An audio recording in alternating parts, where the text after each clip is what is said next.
Hey everyone, welcome to the Works podcast. My name is Samuel Ashkenazy. We have a double feature interview for you today. One of the stars of The Sopranos, Vincent Pastore, and the host of In Conversation with The Sopranos, Joey Kola, are both going to be on the podcast today.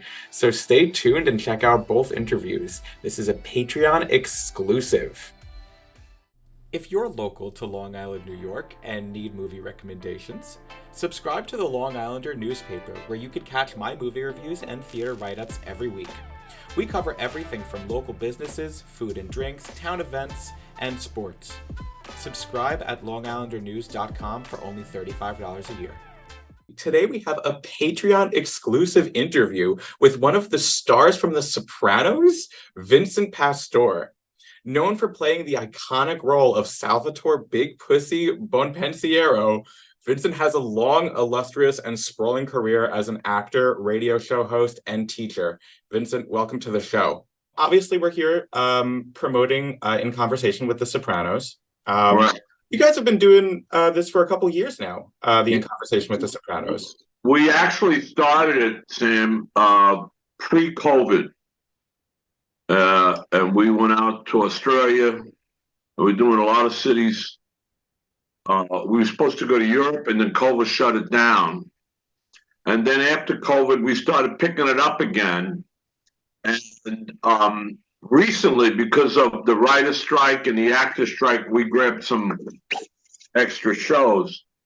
But now, and I'm sure you heard it, Michael Imperioli is going to Broadway. Do you know that? Yes, of course. He's going to be an enemy of the people. Right. Very excited about that. So our shows are going to be limited until he's, done with that. So, you can't ask the guy to give up a Broadway play to sit on the stage and talk about The Sopranos.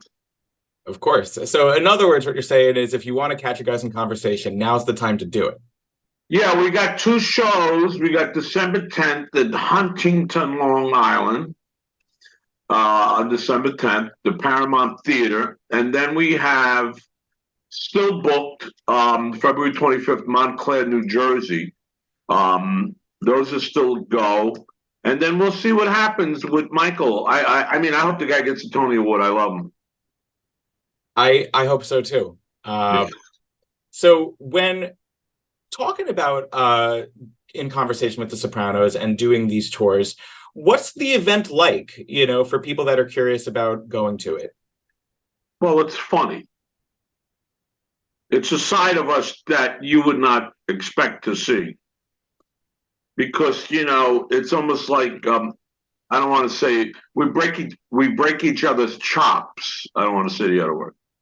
And right as soon as we're all on stage together, it becomes, oh, you said this and you said this, and this is why you got killed, blah, blah, blah. And we tell a lot of great stories, a lot of behind the scenes stuff, especially about Tony Sirico and Jimmy Gandolfini, and Shripper has a lot of stories about, because Stephen and Michael, after the second season, they stayed on until the end. I'm the original guy from the pilot, and then we went into the second season, which is great. I missed the fact that I couldn't be on long enough. But and I say this on stage, what David did is that he created a character for television that everybody still talks about. I mean, the other night we were in Fairfield, Connecticut. I was up there with my band, and I did a meet and greet at this bar, Sea Grape, and all these college kids came up. They were there that night, and they're all just watching season 1 and season 2. Some of them don't even know what happens to me yet. And it's really good to see this new group that it's almost like with Star Wars. Yeah. You know what I mean? Yeah, of course. Considering that The Sopranos is now, 14 years since it ended, what does it feel like seeing that people are still watching the show and getting it kind of a second life to it now? Well, it's great. Like I said, a lot of people are watching it for the first time. it's good. It's good that 20 years after the fact, you're still popular. I mean, that seldom happens in this business. Yeah, of course. Looking back on the show, what do you think its impact has been on like American culture? Because it was such a massive show when it was on, and it still has so much effect in the zeitgeist. And I'm just wondering like how you feel, like what its place is in kind of American television history. Well, I think Rolling Stone voted one of the top 10 shows of the year. I mean, they have received many, many awards, so it speaks for itself. And David Chase just got honored by New Jersey. They put him in the New Jersey Hall of Fame a couple of weeks ago, along with Bruce Springsteen's wife, Patty. So uh, we were all invited, but some of us couldn't make it. But it's just, it just doesn't end, Yeah. you know. How did you feel about the Many Saints of Newark trying to be the prequel and lead into The Sopranos? Did you see it? Yeah, I enjoyed what David was doing. The fact that he actually created our characters when we were younger, a young Tony Soprano, a young Big Pussy, a young Silvio, and it kind of gave. I talked to Michael about it all the time because he narrated. It gave the audience an insight of where these characters came from. But I wanted to see more from Many Saints. I thought that it would have been better instead of coming out as a movie if it would have went maybe to HBO as like a miniseries. Well, the kid who played Little Pussy, his name is Samson. He came. David Chase said when he hired him, I want you to go hang out with Vinny. So he would come to my acting classes, and he told me that he signed up, him and Michael Gandolfini, they signed up for 3 shows in case they were going to do more of those. Hmm. I spoke to Michael, and he said he heard about that, but he doubts that's going to happen. I don't know if David, because Michael and Steven talk to David all the time. I don't know if David has any plans of doing any more Sopranos. Hmm. You know, that's the whole thing about the screen going to black. Yeah. Yeah, I mean, that iconic ending. Illusions. Yeah. I loved Many Saints of Newark, and I really respected Ray Liotta's work. I have to ask, and I'm sure you've been asked this question a ton of times, but I mean, your character has probably one of the most notorious nicknames in television history. What is it like getting like fan interactions on the street with that? Well, at the beginning, it was something, because I think people were getting a kick out of if I'm walking down the street. I think they were getting. I mean, I live on City Island up here in the Bronx. People driving by, hey, big pussy. I think people just get a kick out of saying that. A lot of times when I hop on a stage, if we want to warm up the audience, I go like this. All right, everybody say big pussy. It's like it's a name you can't get rid of. It's gonna. I don't know. I hope it's not on my gravestone. You can't get rid of it. Well, it's too iconic. You'll never live that one down. Also, it kind of hurt me as well as helped me because there were some producers and directors that didn't want to hire me because of that I am big pussy, but that's not true. I mean, I do theater work. I teach. I'm doing an independent film right now. I don't play big pussy. So, I do kind of want to ask about that. So, you have these iconic roles. I mean, you have a string of iconic roles, let's be real, throughout your career. You also had Gotti on HBO. Yeah. I mean, you have quite a list of really pretty memorable performances. Do those, when you look back at those, do you feel that those performances typecast you at all? No. It's like, who was I talking to? I was talking to somebody from Paterson, New Jersey, and they said, "You were great in the Hurricane." Yeah. In the Hurricane, I played Alfred Bello. He was the lowest of the low. He set up Reuben Carter. He framed him just so he can clear his neck. And then the total opposite is when I did a comedy with, God bless him, with Matthew Perry and Liz Hurley in Dallas, Texas, serving Sarah, which was almost like it was a spoof on Midnight Run. If you look at it, even Matthew had the same black leather jacket and he was smoking Marlboros. And there was just so much offered to me, working on Sopranos. I met John Favreau, and he said, "Vinny, I got a part for you in my movie Made. Do you drive a limousine?" I said, "Well, that's what I've been doing all my life, part time." So all these things fell in, but and then I got a couple of nice movies coming out. I just reunited with with Armand Asante for a film called Don Q. And I just worked with Danny Grimaldi and Michael Wispoli on a movie called The Narrows. So we're all still working together. You don't even discuss it. And Jeff Mazzola, who I met years ago, who produced 2 independent films I got in a bag. Yeah, you want to be in my film? I say, yeah. You don't even debate it, because they're your friend. Yeah, of course. You trust them. You trust that they're going to lead you down the right path. You say, yeah. Yeah. I do want to ask about your current projects, but I want to just quickly ask upon one little bit of trivia that I saw on you. So you mentioned that you were a limo driver. Yeah. I saw that back during one of your first acting gigs, you were playing, what was it? Tommy Patera. Well, here's what happened. Working for a limousine company in Pelham, New York. I was dispatching and driving. So America's Most Wanted used to be on Friday nights at 9:00. So I said to the dispatcher, "Give me a call so I can get back in." And we were watching in the office.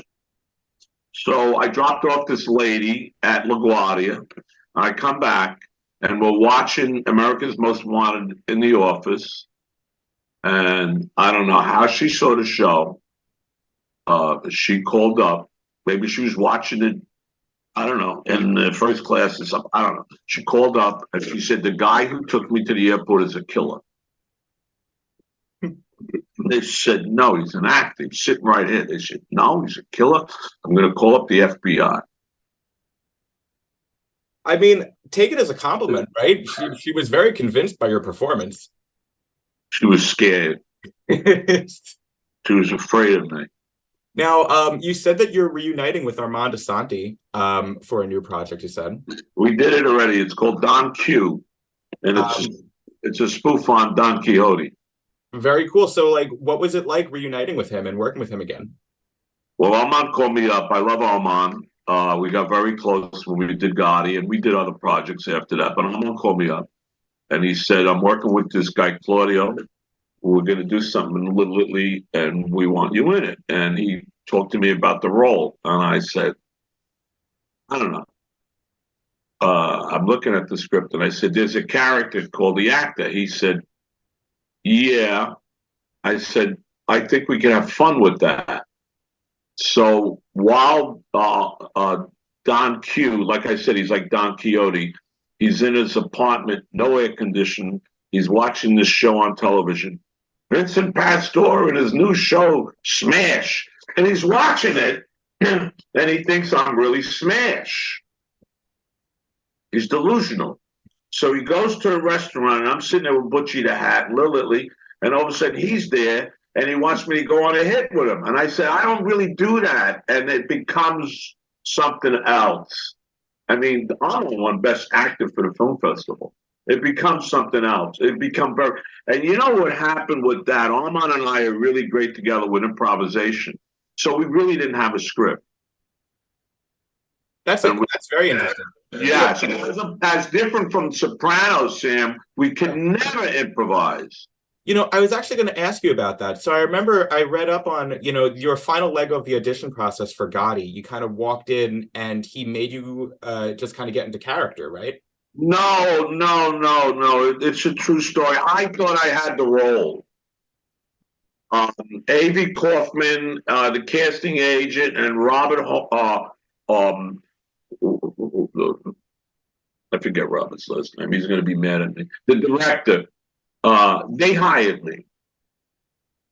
I'm uptown, back at the Beacon Theater, and I'm drinking at this bar, and we had beepers back then. So my beeper go off. I go to the payphone. I call up my agent. He said, "Where'd you go?" I says, "I'm uptown. I'm drinking. I got a part in the Gotti movie." He said, "No, no, no. You better get your ass back down there." He said, "You don't have the part yet." So I hopped on a subway and I went upstairs on Varick Street, and Norman was sitting at the end of the table. I thought I was meeting John Gotti. "Where'd you go? Who are you? You think you're going to play Angelo? You can't play Angelo. You got to talk to me first." And you get into this whole thing. And he said, "What, you been drinking?" And we had this thing. And he looked, and he said to Robert, the director, and he said, "Okay, he's good to go, but I need him up in Canada a week before because Armand wanted to work on our relationship." Yeah. That's the way he works. So they flew me up to Canada a week before, and we were just hanging out and Very cool. going, and that was Armand. Now, I know you said Sopranos didn't let you improvise whatsoever. No, I the only time we improvised was in the pilot. Interesting. So I take it that you're a fan, though, just based of how you're talking about of improvising. Well, come on. I grew up watching all of Marty Scorsese's movies. I mean, Raging Bull, Mean Streets, Goodfellas, and I saw, especially when I was on some of the sets, how Bobby and even when he did Awakenings, how he works, and I learned a lot from that. Where I was able to take that into the later part of my life. Like I said, we just did Don Q. My whole character was improvisation. But Chase wouldn't permit that. If he wrote, "Come down to the corner," you can't say, "Maybe you want to come down to the corner." It's come down to the corner, you know? And Tony Sirico always used to debate with David and say, "Why am I saying this? Why can't I say this?" And David said, "Because that's what I wrote." Aaron Sorkin, like, in a sense. Yes. Yeah. Yes. Looking back at your career, is there a favorite bit of dialogue that you've improvised that you like the most? I was talking about this the other day when Tony Sirico and I were out looking for the teacher's car that was stolen in episode 2, season 1, and we were going to the coffee shops and everything. I knew Tony since the early 80s. We were in the club business together.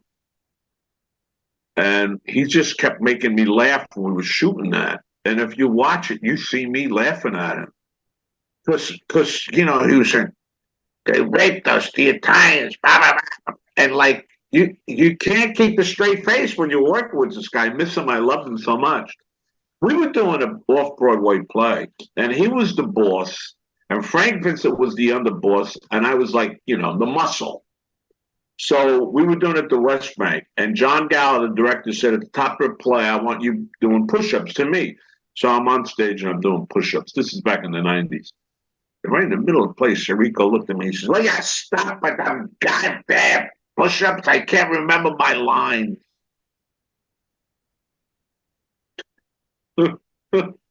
That's who we were. Moving on to some stuff that you're doing now, are you still doing stand-up, or are you still doing the Wise Guy show? The stand-up thing, I was running around with Good Bud Johnny. It was a period in my life where I wasn't working. I was having some problems with the acting. I said, "Let's run on. Let's do some stand-up." And what I was doing was I was bringing people on stage, and we were doing skits from Sopranos. And then Johnny and I wind up having a podcast. But then all of a sudden, the work started coming back in. I landed work on this series called Gravesend with Willie DeMeo. I did a movie Spinning Gold about Casablanca Records. You know, the work comes in, and then I started doing theater again, and directing plays with Maureen Van Zandt, Stevie's wife, Little Steven's wife, when I have a theater company in New York called Renegade, and we started putting plays up again over at the Cutting Room and stuff. So it just consumed me, and it put me in a different place now where I think I'm more invested in acting now than I've ever been before. I got like 4 scripts in front of me. Good for you. There's a guy that's coming out of Boston. He's doing a film about the Boston crew up there, and he got in touch with me through George Midas, our DP on Gravesend, and he said, "Can you do a Boston accent?" I said, "Yeah, why?" And he said, and he sent me the script, and I said, "I want to play this role." And it's getting easier for me now, Sam, to decide what I want to do and what I don't want to do. Oh, that's great to hear. I mean, you deserve that. You worked a long time. Yeah. Um, one one of my friends who knew I was speaking to you today Yeah. had a question for you that I want to throw out to you. When you look back on when your character, I guess when you found out that you're going to be wearing a wire and betray Tony in The Sopranos, how did you feel reading that? Okay. When David wrote the first season, I didn't even know if he thought he was going to make me the rat. He called me up. David called me up between season 1 and season 2. And he said, "Vinny, ever since you did that scene with Sirico where you wouldn't take off your shirt in the spa," he said, "the internet's blowing up. They want to know where's pussy."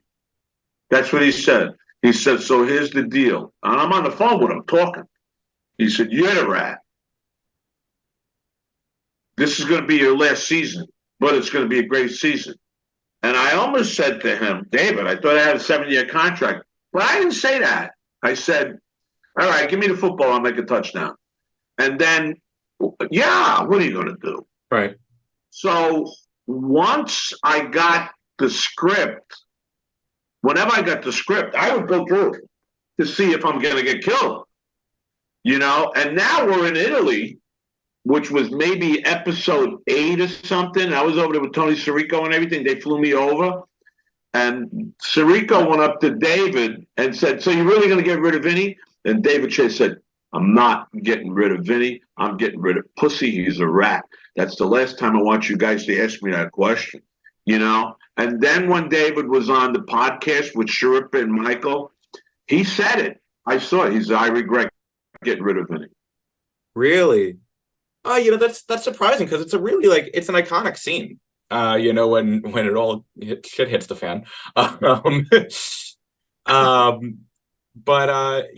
interesting how you accepted that and were just like, yeah, I'm just gonna bring a touchdown home. Yeah, well, you know what happened then? Because me and we talk about it a lot on our show that the doors opened up for me. Sharippa brings this up. He said, "Well, the doors opened up for you, Vinny. You were the first available soprano." Mm. Because David did not want us to do movies and the show. He just wanted us to do, like some of us will offer to analyze this, analyze that. He said, "No, no, no, no, you guys can't do that." He was serious. He wouldn't let us do these stuff. Was that David restricting you guys from doing movies, or was that HBO? No, it was David. Interesting. What was the reasoning behind that? He didn't feel that we should be in another film or movie that had the similar theme, which was a wise guy going to a shrink. And that's what happens with De Niro when he goes to Billy Crystal. I see. And it's funny because I do a lot of readings for Bobby De Niro, a lot of readings. I connected with him back in the 90s, and I do a lot of readings for Bobby. And he had something about negative about The Sopranos. He said he never watched it. I can't believe it. I mean, I believe it. I wonder what his thing is against it. I don't know, but he said he never watched it. Huh. Before we go, is there any projects coming up for you that you want to talk about? Yeah, we have. We have our Sopranos shows. We have Huntington, and then we're going to be in Montclair in February. Um, they just announced that Gravesend is going to series 3, and I work with Chaz Palminteri and Tony Darrow in that, so I'll be looking forward to that. But I think what's more important is you pick and choose because you get older, and it's like what Michael doing Enemy to People. I'm so proud of him. I mean, I saw that done with Steve McQueen in a movie. Steve Yeah. McQueen, Enemy of the People. It bombed because people didn't expect Steve McQueen to do Ibsen. But I think this is perfect for Michael to be doing. It's at the Circle in the Square. I think I'm gonna try to go to open night if he invites me. It's I'm just definitely going to be going. Michael's able to change his whole persona from being this guy Christopher, and then he does White Lotus, and now he's doing a classic Ibsen play. So you know, uh, we don't have a bad life. Yeah. No, HBO has been good to you guys. Well, I don't know if it's so much of HBO as it is our fan. Yeah, that's true. Yeah. HBO has been good to us. Yeah, the residuals get there. It's not HBO, and I'm not putting down HBO. It's the fans. Yeah. And fans who come to these shows. I mean, we were in Detroit. We had 900 people. Oh. We're doing New Haven tomorrow night. I think we got like 1,000 people. We did the Paramount up in Peekskill. We had 1,100 people. These people want to come and see us, and Yeah. they just sit there and they laugh, and they love to see us almost become characters again, where we break each other's chops. They love that. That's great.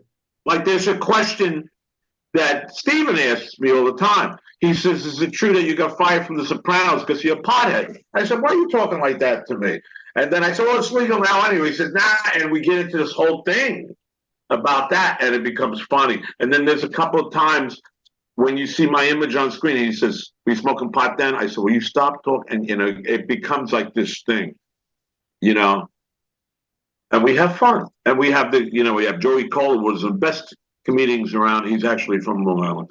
It's a fun show, and I hope that we get the ball rolling again, maybe in the spring, because the play that Michael's doing, Enemy to People, it's a limited run.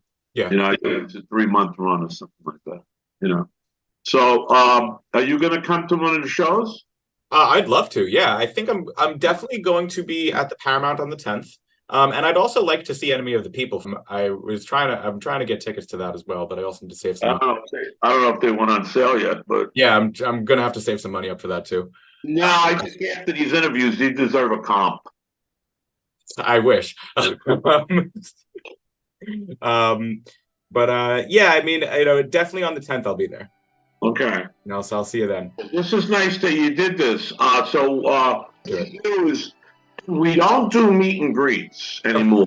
But like my daughter's been texting me all morning because her cousin's coming to New Haven. I said, just tell Michael to stay in the audience and I'll come out. And the same thing you, Sammy. Just stay in the audience because we come out when they chase everybody else and they keep just the family in there. You know what I mean? Yeah. So stick around. I want to meet you. We take some pictures and stuff. All right? Oh, looking forward to it. Thank you. Okay. This was a good interview. Thank you. Thank you very much. I appreciate it. Thank you so much for sitting down with me. Bye-bye. Okay. Great interview. Thank you, Sammy. Bye. Bye-bye. The Works podcast is sponsored by Reset Lift. I love going to the gym, but I need the right clothes to go in. Our friends over at Reset Lift have created the perfect gym attire for you because their whole goal is to inspire you to be the best version of yourself. Go to resetlift.shop/Scareworks right now to get exclusive offers on t-shirts, tanks, hoodies, shorts, joggers, sweatpants. You name it, they have it. Use discount code SCAREWORKS at checkout to receive 10% off on merchandise. Hello, and welcome back to the Works podcast. In just a second, we're about to talk to Joey Kola. He is the host of In Conversation with the Sopranos and the warm-up act for many of the local late night talk shows. Uh, Welcome. Thank you. Happy to have you here. I guess we're here promoting In Conversation with the Sopranos. Yes. And I guess my first question is just, um, what was your first introduction to the Sopranos? Well, I started doing stand-up comedy in 1980. I've been doing stand-up for 43 years and warming up TV shows for 30 years. And I met Steve Sharippa used to book the Riviera Comedy Club out in Las Vegas. So I used to work his comedy club in Las Vegas. We became friends that way. So I actually knew him before he became a soprano. So I used to work at the club a lot. And then when The Sopranos became a hit show, they did like this live show at casinos and big theaters around the country. And at that point, Tony Sirico was with the show, and James Gandolfini would come in every once in a while, And it was a bigger show. We'd have like a band, this Lon Bronson band that Steve knew from Vegas would do the show. And he had me and a bunch of other comedians just do spots on the show and take turns emceeing it. And over the years, it just evolved to the point where it just became me hosting it, and to where it is now: Mike Imperioli, Steve Sharippa, and Vinny Pastore. And then we have my friend Andy Verderam is a producer who puts the pictures and videos up on the screen as we kind of tell the tale and answer the questions. It's so cool thinking about how the show's been off the air for what, 16, 17 years now? Yeah, almost 20. And it still has such a following. Yeah, and especially in the pandemic, younger audiences found it. So what is that like? You've been on tour with them for 4 years now or so, on and off. Yeah. What is it like seeing, new faces and younger people come to the shows and experience the show for the first time? It's really amazing because we travel all over the country, and we get our share of like older Italian people. I mean, every nationality, but we get a good majority of older Italian people, and then we just get younger people of like any ethnic background that just found the show and watch it.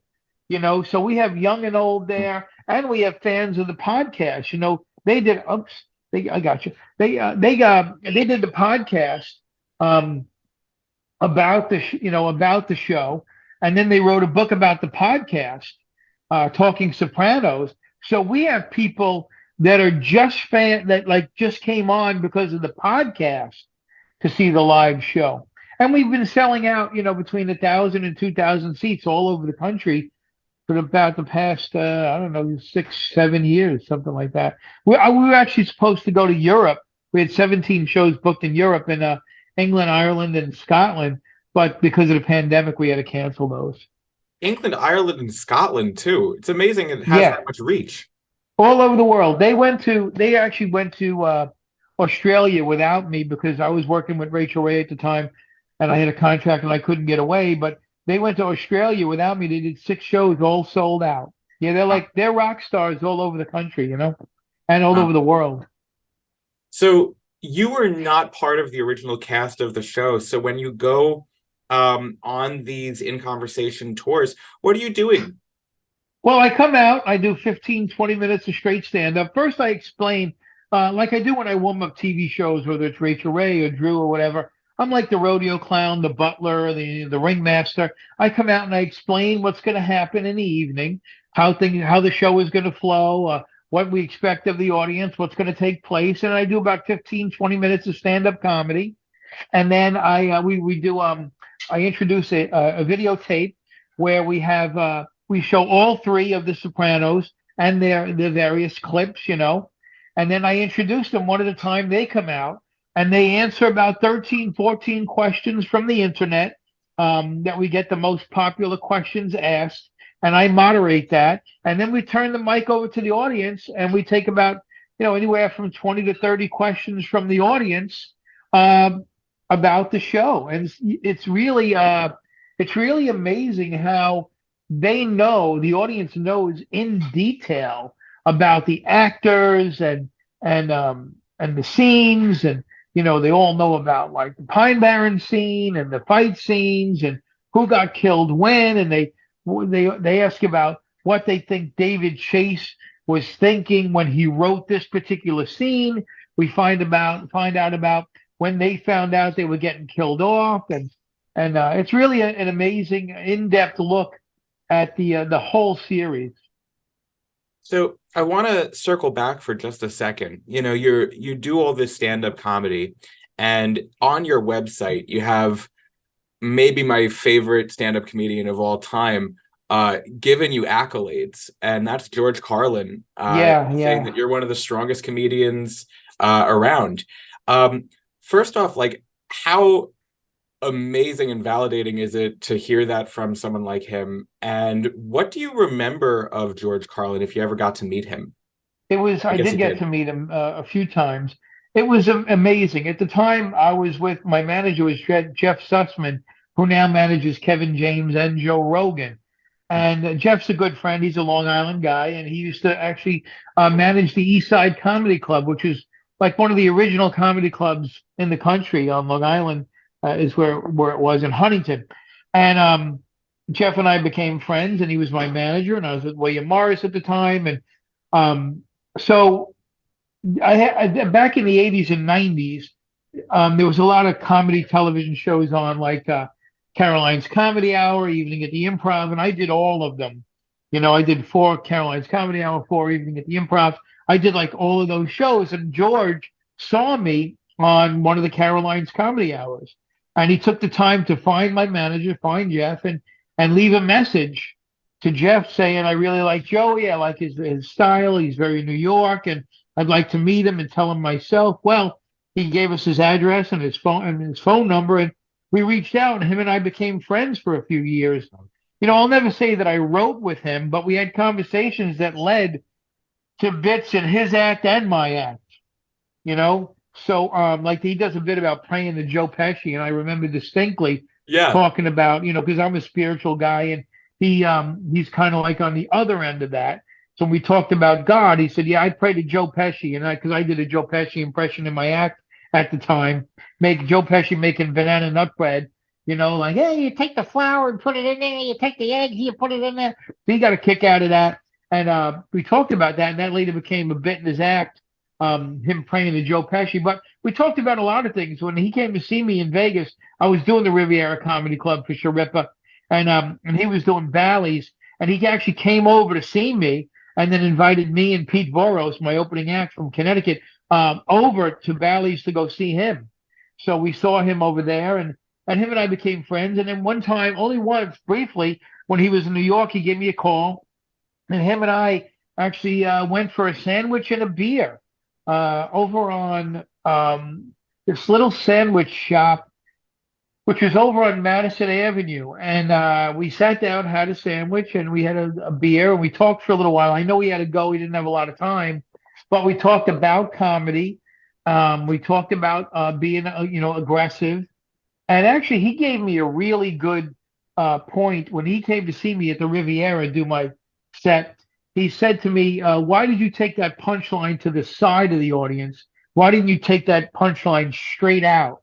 And put the energy into it." And he goes, "I like your physical on stage. You're bending your knees. You're using your hands. You're using your whole body to accentuate the punchlines and show your energy, but make sure you take the punchline straight out." And I did that ever since he told me that, and it worked out great. As a matter of fact, when De Niro did a movie called The Comedian not a few years ago, and Jessica Kirson was writing that movie with him, and they happened to be shooting a scene out on Long Island here, downstairs from where I was doing a show, just totally ironically. And Jessica brought De Niro up to see me do stand up.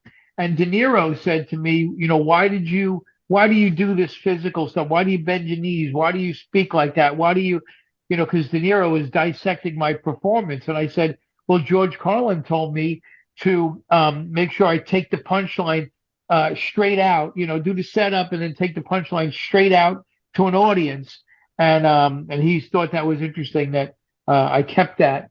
that note from George Carlin, and De Niro wound up taking the same note indirectly through me to use in that movie. So it's a wild world, man. It really, really is cool the way things happen sometimes. You know, George Carlin is this kind of anomaly in comedy, I think, because every now and then there's a political issue or a social issue that arises, and there Right. he is trending on Twitter or X or YouTube. Yeah. Um, what do you think comedy's place is in talking about social issues and the world at large? Because, Carlin was very much considered a social critic as much as he was considered Right. a comedian. Yeah. And that commentary seems to live on posthumously Yeah. long after his death. What do you think comedy's place is there? Comedy has a very valid place in every aspect of the human condition, whether it's politics, whether it's sickness, whether it's anxiety, whether it's um, disasters. It's a fact that endorphins get released when people laugh. Now, if we could make them laugh through every situation, uh, that's a great thing. Now, here's the thing. It's ironic that him and I became friends because I'm not a political comedian. I do my little fart jokes and stuff, and I keep it simple because I really don't want to tell people how to vote because I don't feel that's my place. I'm a big Lou Costello fan. I'm a big, a Jack Lemmon guy. I like to be silly, like silly. But Rodney Dangerfield himself told me for as many different people there are in the business or comedians that are doing it, that's how many different ways there are to make it. There's no one blueprint. There are a million blueprints, especially now when you have like everybody and their brother who gets up to an open mic is calling themselves a comedian. I mean, my definition is if you can make a living at it and you're paying your bills doing stand up, you're a comedian. But there is a lot of people that they have many other jobs and they're not doing it full time, but they're calling themselves comedians. Mm. So, and that's what makes the pool a lot bigger now. That there's a billion people that are calling themselves comedians. So it just spans the gamut. Like you really didn't hear Rodney talk too much about politics, and there are a lot of comedians that don't talk about politics, but Carlin, Mort Saul, Mark Maron, and there's a million other comics now that are talking about. So whatever floats your boat. I mean, whatever you gravitate to in the comedy world, and that makes you laugh. The end result is achieved. It's you laughing. Um, Another kind of huge figure in stature and just placement in American culture, kind of similar to George Carlin, would be James Gandolfini in Yeah, The yeah, Sopranos. yeah, That performance has kind of rooted itself in American history as kind of yeah. iconic and representative and relatable in maybe the strangest ways. Yeah, Uh, we talk about him a lot in the show. A lot. There's a whole section of the show just dedicated to him. And what a remarkable man, and what a remarkable actor. And there was no one more popular than him when he was playing Tony Soprano at the time. There was no one. He was the pinnacle and the most sought after actor in the world. yeah, I mean, I still vividly remember when he died. Like it Yeah, was like yeah, it was like a devastating blow. I mean, I remember the yeah, last film that he did too. I saw it in the theater and the theater was packed, yeah, because he yeah. just drew such a crowd and his fans just had such love for him. Yeah, and the guys individually, Vinny Pastore and Mike Imperioli and Steve Shariffa, all talk about him very fondly. They talk in a very personal way about their stories that they have and their experiences with him. I met him a couple times, but I didn't know him well. Um, but they all go into in depth about Jim Gandolfini in the show. That's why this show is, the foremost most defined Sopranos informative show, as well as it being entertaining, because there are a lot of laughs in this show, and a lot of it is improvised. So we don't know where a lot of laughs are going to come, and then every single time we do it, it's we find magic in it. Does it change with each audience? Yes. Yeah. Yeah. We have some basic questions that I ask these guys from the internet, and they change. Those questions change here and there. But yes, the show is different every time. We don't know what's going to happen. But the one thing we do know is that the audience has a blast. We have a blast. And by the time we're done, every single time, no matter where we go, from Youngstown to Denver to, you know, uh, Michigan to Boston, that when we leave, the audience, it's always a big standing ovation, and the audience can't thank us enough. And there's always a million people waiting by the stage door to meet these guys. And it really is an honor to be part of it. And we can't wait to get to Huntington, because the Paramount is one of the greatest theaters. And I'm home on Long Island. I don't have to get on a plane. I get to just drive to Huntington and work a theater that I've been wanting to work for a long time. Paramount is a great local theater, and I love having it in my backyard. Yeah, yeah, You've been doing stand up for a long time now, yeah, and you are actually a comedian paying your bills, yeah. doing this. So, I assume there's got to be crazy stories along the way. Um, Many. is Yeah. it true that you even had a gun pulled on you at one point, while you were doing stand up? Yeah, they actually Joe Rogan brought that up to Steve and Mike while they were on his show. I used to work the original comedy club in all of America was named Pips. It was in Sheepshead Bay, Brooklyn, right on the water there on Emmons Avenue.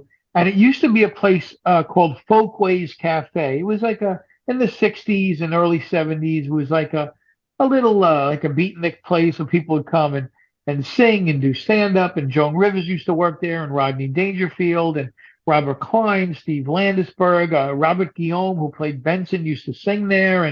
And then it became Pip's Comedy Club, owned by George Schultz and his sons Marty and Seth.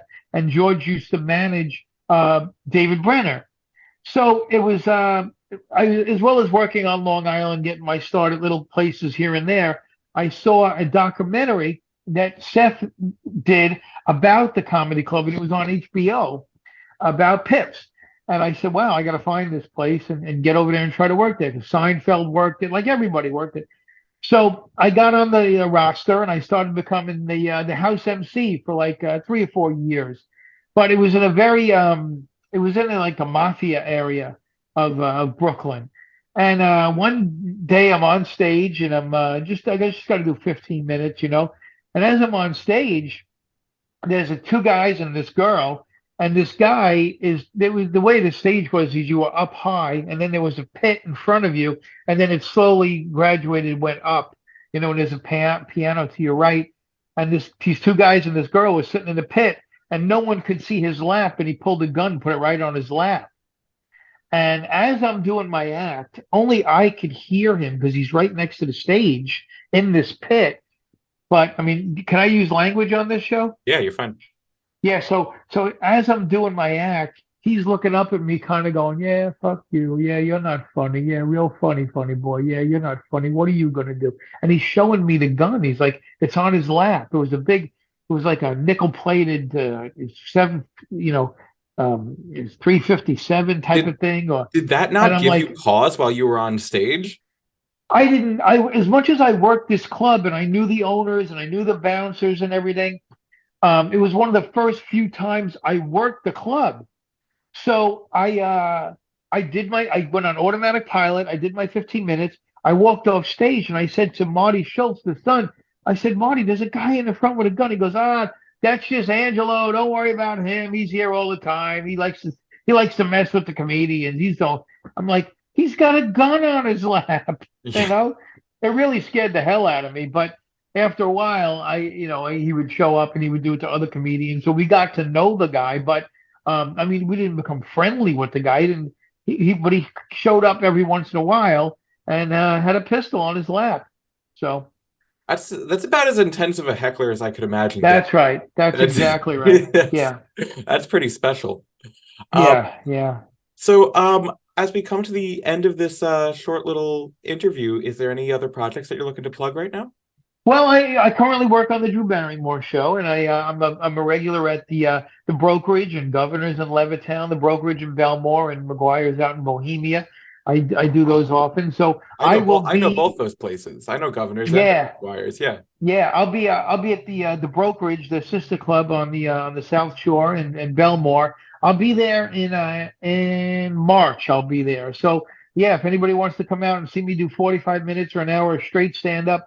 And when I do stand up, it's not the stuff I do at warm up. I'm more like a cheerleader when I do warm up. When I do stand up, it's raw, it's me, and it's different than almost any other comedian that I know. So I managed to cut out my own niche, if you will, and be a little bit different. It's very high energy, and I leave it all out on stage. And I've been doing this for 43 years, and it's worked out. So thank you for having me on, man. Yeah, no, thank you for coming on. It means so much. And I Yeah. look forward to seeing you live sometime. Thanks, man. And December 10th, Sunday at the Paramount with the Sopranos show. Come on down, everybody. You will not regret it. It really is a phenomenal show, especially if you love the Sopranos. All right. Well, folks, you heard it here. Don't miss that show. I hope to see you there. Vincent Pastore was on the podcast earlier. And of course, we have Joey Kola right now. Thank you both for coming on, and look forward to seeing you guys soon. Thank you, man. Thank you very much.